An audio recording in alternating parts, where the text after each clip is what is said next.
Blood orange. How do you get ideas for your poems? The visiting poet says he goes into the woods to catch a deer, but always comes back with a rabbit or a handful of berries. What was it like for you growing up? The government, he says, gave out machetes and guns and said, "Go kill the Chinese people."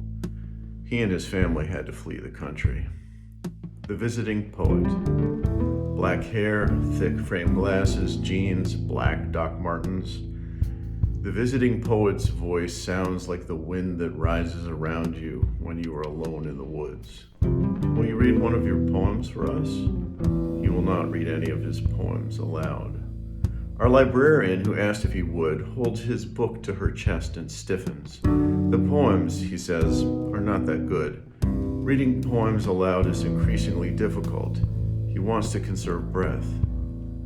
One winter morning years ago, I drove south on I-95 towards Bridgeport. A big deer leapt onto the highway. He dodged commuter traffic, headed west for the center partition. I thought, yes, he's going to make it.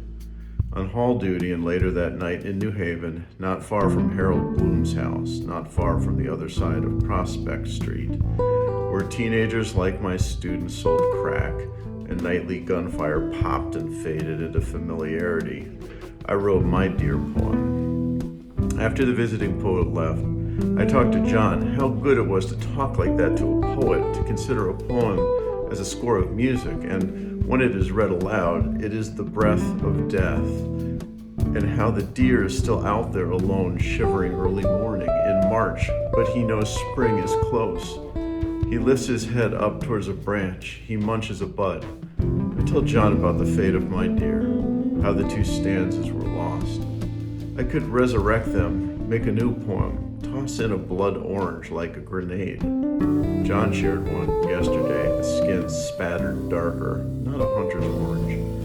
Cut open, the partitioned flesh is like the red when you kill a flea with your nail. Blood comes out, or it's like the red moon a deer hunter might see. The visiting poet wanted to get back to Western PA, to live where he was raised, where everyone wanted to lynch him because so many in town fought in Vietnam and, they thought he was the enemy. When the visiting poet smiled, his teeth shone black.